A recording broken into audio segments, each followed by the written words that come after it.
And they all point back to that question, who am I being? Because Mm. it's, who am I being as a visionary? Am I being bold in my stance in setting my vision for this organization? Am I playing a game that doesn't honor the talents and the assets of this organization? Am I playing a 7-figure game when I should be playing an 8-figure game?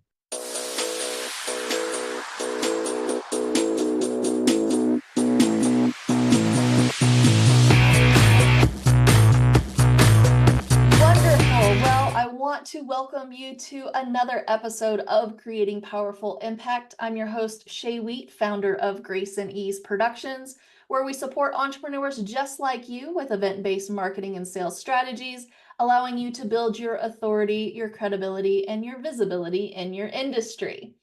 Now, my question for you today is, do you ever just feel stuck? Or, like there's just this, that there's a way to get unlocked to your next level of business performance, but you really just don't have the slightest clue on where to start or what to focus on. Well, today's guest is Richard Atherton, who is a partner at First Human, a business coaching firm that helps CEOs, leaders, and top executives achieve leadership breakthroughs and organizational goals with a human-first approach. Now, you guys, their audience and their clients include Adidas, Volkswagen, Heineken, PwC, and the Olympics. And Richard himself has had nearly 10 years of experience in leadership development and has helped numerous clients achieve significant personal and professional breakthroughs, one of which was actually helping a company close a $400 million profitability gap. So I think he knows a little something about something. Please help me welcome Richard to the Creating Powerful Impact stage. How are you? Well, thank you, Shay. And what a wonderful introduction. Yeah, very excited to be You're excited to be here and learn from you too, right? I love it. and I love the title of the show, Creating Powerful Impact. What an awesome context. Right. Well, I mean, so our thing is we support clients in creating impact, and the vehicle we use are stages, events. Because when you go one to many, that allows you to be at scale and you can affect more people and you impact more people's lives. And I have like the behind the scenes backstage pass to some amazing leaders like yourself doing big things in the world.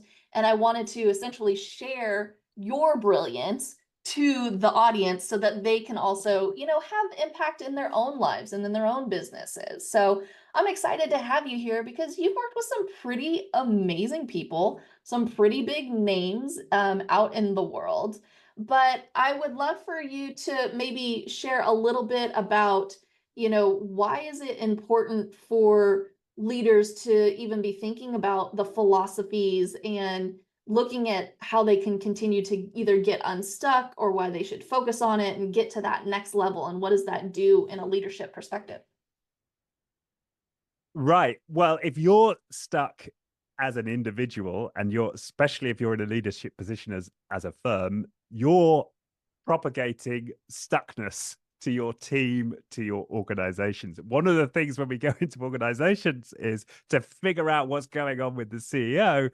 We will start asking other people in the business, and that will provide a very accurate diagnosis as to where the leader is at. Yeah, so it like So if trickles down then. exactly, we create ripples in our environment. We're all connected, Mhm. as beings on the planet, and certainly as individuals in an organization. And we all look to the leader. That's somehow hardwired in us. We're taking cues from the people we perceive as having authority in our environment. So whoever they are being will have an impact on who we are being. And Mhm. so if the leader's stuck, that's important, very important to address. Yeah. So, okay, the leader's stuck. They know that they're stuck. They don't necessarily know how to start moving forward. What do you suggest for them? So I think it was Einstein who was it. He said, right, the same level of consciousness that created the problem can't be used to resolve the problem. So if we're in our rational mind trying to figure out how to get out of the issue we're in, we can be sure that we're not going to find the solution there. And so we really have to create some discontinuity. We need to create a break from that regular stream of consciousness and give ourselves the opportunity to receive insight from that quieter voice. Some call it intuition, some might call it the whisper of God. Somebody might use other terms and think about that differently. But there is this innate, usually quiet voice in us, which does have the solution to the problems, that we're facing. And so to get unstuck, the very first thing that we need to do is create space in our lives for that inspiration, that intuition to come in. And that can be a number of different ways. Right. For some, it might be journaling. For some, it might be spending time in nature. For those who have got a meditation practice, maybe it's strengthening that meditation practice or changing it up and trying something different. It may be finding counsel from a friend. It may be spending more time, if you've got a religious practice, in your church, in your synagogue, in your mosque, whatever it might be.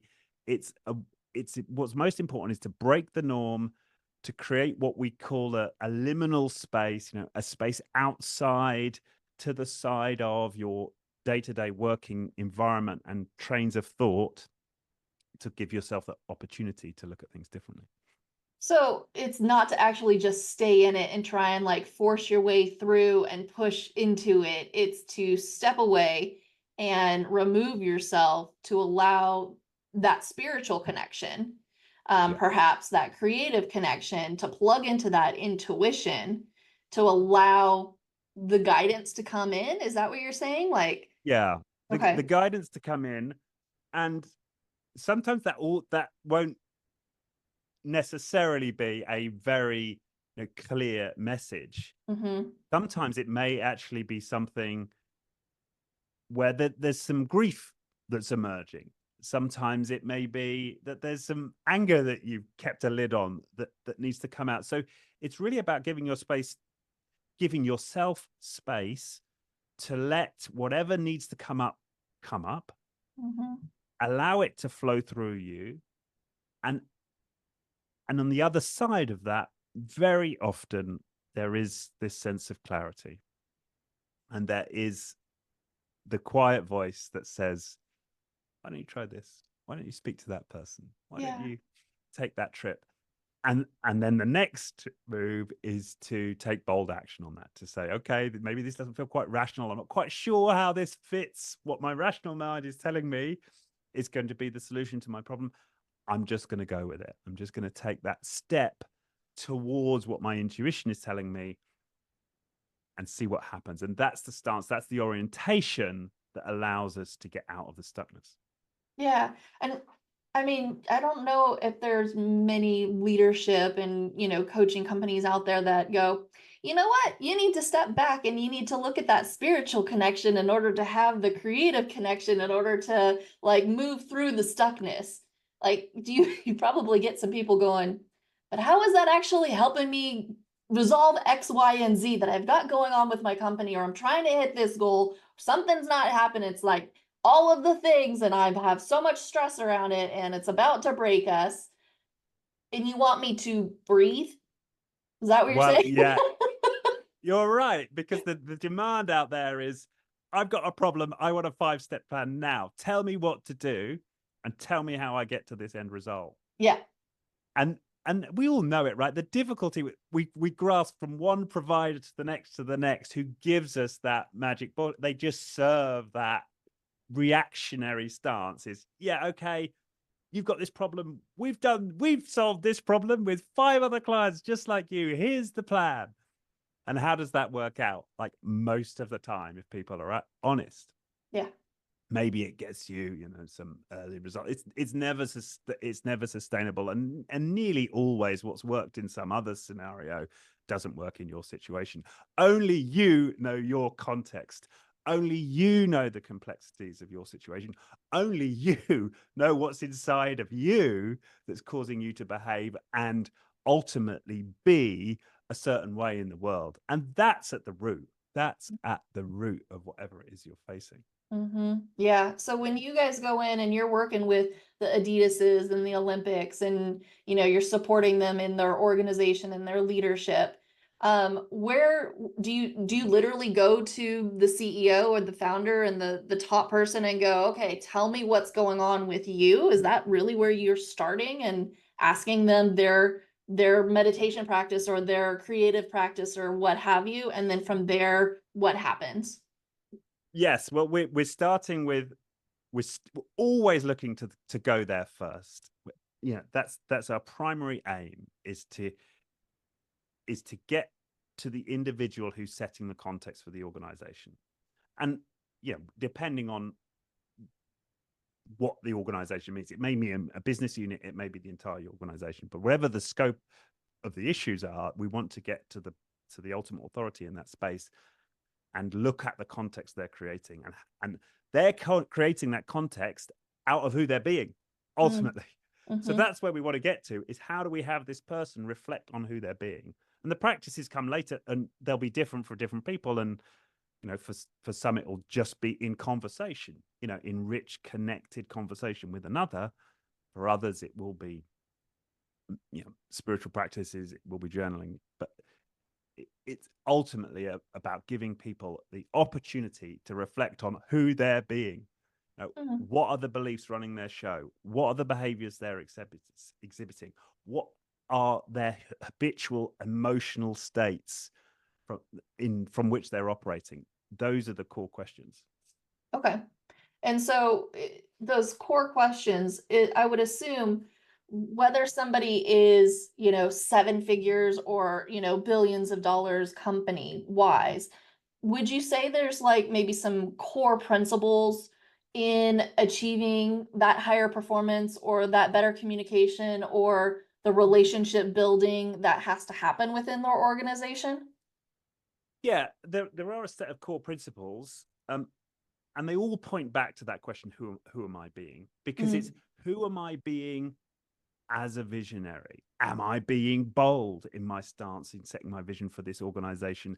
Am I playing a game that doesn't honor the talents and the assets of this organization? Am I playing a 7-figure game when I should be playing an 8-figure game? So that's a question of, who am I being? Am I being confident and bold in my stance as a leader? Who am I being as I relate to the other people on my team? Am I being loving, connected? Who am I being in my communication? Am I being authentic and vulnerable when I need to be? Am I being assertive when I need to be? So it's, if you like, it's one core principle that we apply to different contexts, and that core principle is, who are you being? Expressed as a question. So fascinating. And reflecting on that. Yeah. Because each of us are beings relating to other beings inside of a great being. So that's the core principle. Yeah. And I think, like, with all of the marketing and all of the things that you see out there in the space, it's like, here's all the hows, here's how you do this, and here's how you do that. But it's really, who are you being? Who are you becoming? And then from there, the hows just kind of fall into place, or you find the other who's that support the hows, like Dan Sullivan says, type of thing. Yeah, the hows become obvious, but you can start with the how. You can start with the how, and you're unlikely to get powerful, extraordinary results in the world. You may get a result that emulates somebody else who's had success with that how, if and only if your scenario is sufficiently similar to the other one, which is quite unlikely, right? So you can start with the how. The most powerful place to start is who. Not who am I as a personality. Who am I being, as I address this breakthrough result that I want to achieve? And that's an important distinction. It's not, who am I being as I attempt to solve this problem? It's, who am I being as I pursue this bold choice I'm making, to have and we always orient towards an extraordinary result in the world that's beyond what's predictable for you and your business. Okay. That's where we're always encouraging our clients to operate from as a coach. It's not, can we help you solve your problem? It's, what's the extraordinary result you want to have happen in the world, and who are you going to be to have that happen? Got it. Okay. So when you're helping, like say that one company that you helped close a $400 Yeah. million profitability gap, right? You know, if somebody's listening right now, they're like, okay, so you're telling me I have to step away and I have to like look at who I'm becoming, but like, how do I get the $400 million profitability gap? Like, how do we translate from that to that? Yeah. And so that's about holding that new financial reality in your mind, as, and we talk about operating in the presence as if that future state has already happened. So how can I pull the future into my present and operate as if we're that company? And that may be a little abstract for an individual in the company. So the way that we break that down is we say, okay, imagine you are operating as a leader inside of this company that's twice the size or 10 times the size. So what have you made happen? A year from now, 2 years from now, whatever the appropriate timeline is, 3 months from now. What have you had happen? Now operate as if, stand in that moment and ask it, who am I being? Am I being an extraordinary creator? Am I being a powerful advocate? Am I being a visionary? Who is it you're being? And how can you be that moment to moment to moment to moment? And every time you catch yourself falling into ego, falling into evaluation, falling into judgment, falling into doubt, can you catch yourself and can you bring yourself back into that state, the future as if it had already happened? Yeah, because I want That's to the say work. like we fall into the all day, every day, this is what we have to do to move the business forward. And we have to have sales and we have to have the marketing, we have to be doing the events, and we have to like all of the have to do's to move the needle forward, to hit the benchmarks that we say. But in that, I can easily see happening with, a lot of my clients is they're doing all of the doings and essentially lose sight of the big picture or that big vision, or who they initially wanted to be to achieve that bigger goal. And they instead just have broken it down into like all these like little nuanced things that now doesn't, would you say it's they're no longer excited about the vision, and that's what they kind of lose, and then they start to feel that stuckness? Or like how would you also just keep it front of mind, knowing when you're slipping back into that to come back into the visionary piece? Yeah, and this is, I mean, that there's a brilliant teacher out there called William Whitecloud, and he describes what you've just described as the battle of evermore. Right? This is something that all humans deal with for our entire lives. Right? This battle between the ego that wants to know the next action, that has the perpetual to-do list running, which is full of oughts and shoulds and comparisons to others and judgments.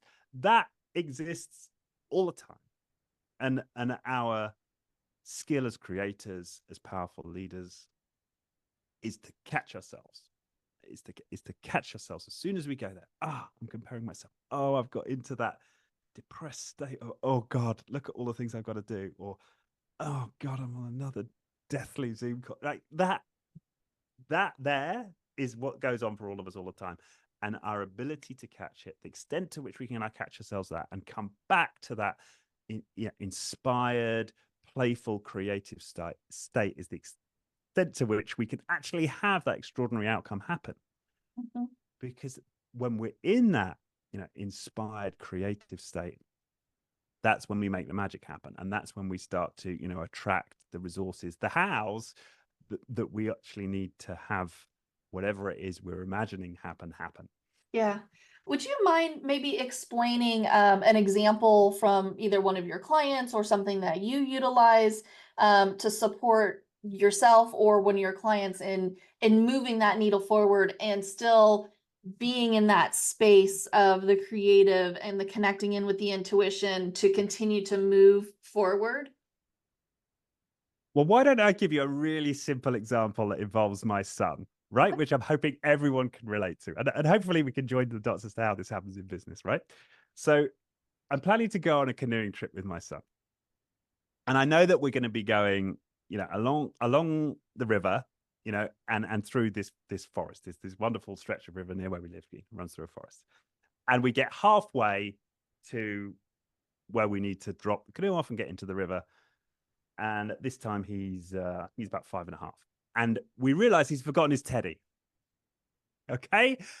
And there's a tantrum, right? I forgot my teddy. I want to go back. I'm not going camping because we're camping as well. I should mention that as well. So we put the tent in the canoe and we camp as we go along. We have to. I'm like, and I looking at the clock and I know where we need to get in and I know where the camp spot is. And we'll be putting the tent up in the dark if we turn back. So I'm like, no, we can't do it. So I'm just holding in mind that we're going to have this teddy. We're going to have a teddy for him. And I know there's no toy shops. We're going to the middle of nowhere. There's no possible means of me finding a teddy for this kid. I like the ego is saying that. Richard, this is hopeless. Richard, you're never going to do this. What are you thinking? There's no toy shops. But I just keep. So this is the battle that we're all experiencing all the time. It's just like concentrated into this very short space of time because I know I've got like 3 hours to like manifest a teddy, right? And but I keep going, and we stop at this petrol station. Oh, maybe the petrol station still has teddies, right? And it's like, no, there's no teddies in the petrol station.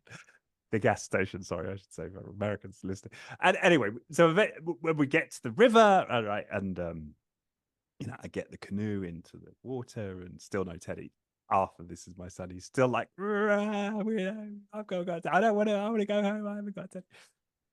Paddling along the river, paddling on the river. He's still talking about the teddy thing. And then we go this stretch of river. I didn't realize there were people living in houseboats on this stretch of the river, but there were, right? So we come to a few houseboats, and then I see a teddy. And I see it's inside like the cockpit of one of these houseboats that, And so then I'm thinking, maybe this is it. Maybe I should just like steal the teddy. Like, who's going to care? Like, I'll steal the teddy. I'll have my son will have it overnight, and then I'll put the teddy back in the houseboat the next morning. Nobody will know. And then I like, and this is called no. If I'm, manifesting from, my intuition, this definitely does not include stealing things. Right? That's not part of this. So I'm like, no, I'm not going to steal the teddy. Keep paddling. And then we get to this other houseboat, and there's a parrot inside a cage on the back of this houseboat. So the owners have got this parrot, and my son's like, oh, a parrot, right? So we paddle over and I say kind of hi to the owners of this houseboat, and Arthur, my son's like infatuated with this parrot, and he's loving like talking to the parrot. And then I tell the owner of this houseboat, just tell her the story, and like, yeah, we're here, and Arthur's really upset because we haven't got a teddy and we couldn't find one. And then she's like, oh, that's my hobby. I make teddies. Exactly. I'm like, you make teddies. And then she like comes out with this armful of teddies that she's made. She's like, would your son like one? Like, would he like to? So my kid's like, okay, I'll have like that teddy and that teddy. And he's just beaming, right? And so now he's got 2 teddies. And then so and he's happy and no more mention. And it's a wonderful trip. But I offer that example of this is really what I'm talking about, right? If we can stay in the reality, the created reality of the future as we want to see it now, then the how will present itself. The how will present itself. And in this case, I really wasn't conscious of the how. It just turned up, right? I just kept in the flow. I kept present to that possibility, and it happened. And it applies as much to finding your kid a teddy on a camping trip as it does to closing a $400 million profitability gap. It's the exact same principle. Who was I being? I was being open to possibility. I was staying, as much as I had to battle my ego, I was predominantly staying in the expectation that the teddy would arrive, and it happened. That's brilliant. That's such a good story and a great illustration of the ego and the back and the forth, and, having to battle that and battle the external forces of your son and all of the things that are coming up and thrown at you all at once, and yet still holding the vision and keeping the direction that you're going with it. I absolutely love that. That's amazing. Well, I mean, Richard, I could probably talk to you forever. We probably go down so many different rabbit holes of like how it's like dealing with all of the different clients that you get to deal with and all the fun things that pop up, unless there's a story you want to tell real quick. I'll put that out there. But regardless, what is the best way for people to reach out to you, to listen to more of your stories, to hear about what you've got going on? And I think you have a podcast yourself. Yeah, so I have a podcast myself. It's called beinghuman.com. Beinghuman.online. Beinghuman.online. Yeah, and you can find, I think, it's hundreds of interviews with wonderful leaders out there in all realms of spiritual, emotional development, leadership development. So that's all available there. Plus, I also offer my own stories and insights on that channel. So yeah, there's a wealth of information there. And for those who are interested in the coaching work that we do, that's firsthuman.com. So it's beinghuman.online is the podcast. Firsthuman.com is where you can find out more about all of our leadership development programs and one-to-one coaching. Beautiful. Last question for you. What is a takeaway or memorable note you'd like to leave our audience with today? Find a way to build quietness into your life, into your routine. How can you pay regular trips to Dr. Quiet, right? How can you give yourself that space? It doesn't, and it can ask yourself that question, and the right form of quietude will present itself to you, and really commit to that, whether it's first thing in the morning, last thing at night, a lunchtime walk, whatever it is. Commit to creating space for reflection in your day. Beautiful. Thank you, Richard, for joining us. And I want to thank our audience for joining us on another episode of Creating Powerful Impact. I'm excited for you to take all of these lessons and these resources that you've learned here, implement them, and create even more impact in your world. Until next time, have an outstanding rest of your day. Take care. Thank you so much for listening to the Creating Powerful Impact podcast. If you are a successful coach, speaker, author, or thought leader who would like to be on this program, simply visit creatingpowerfulimpact.com/guest. If you are someone who got something out of this interview, would you please do me a favor and share this episode on social media? Just do a quick screenshot with your phone and text it to a friend or post it on your socials. Also, if you know somebody that would be a great guest, tag them on social media to let them know about the show and include the hashtag Creating Powerful Impact. I love seeing all of your posts and great guest selections. We are regularly putting out new episodes and content. To make sure you don't miss any episodes, go ahead and subscribe. Your thumbs up, ratings, and reviews go a long way to help promote the show, and they really mean a lot to me and my team. Want to know more about us? Head on over to our website, graceandeaseproductions.com, or follow me on LinkedIn, Facebook, or Instagram. Just look for Grace and Ease Productions on your favorite platform. Thanks for listening. We'll see you next time.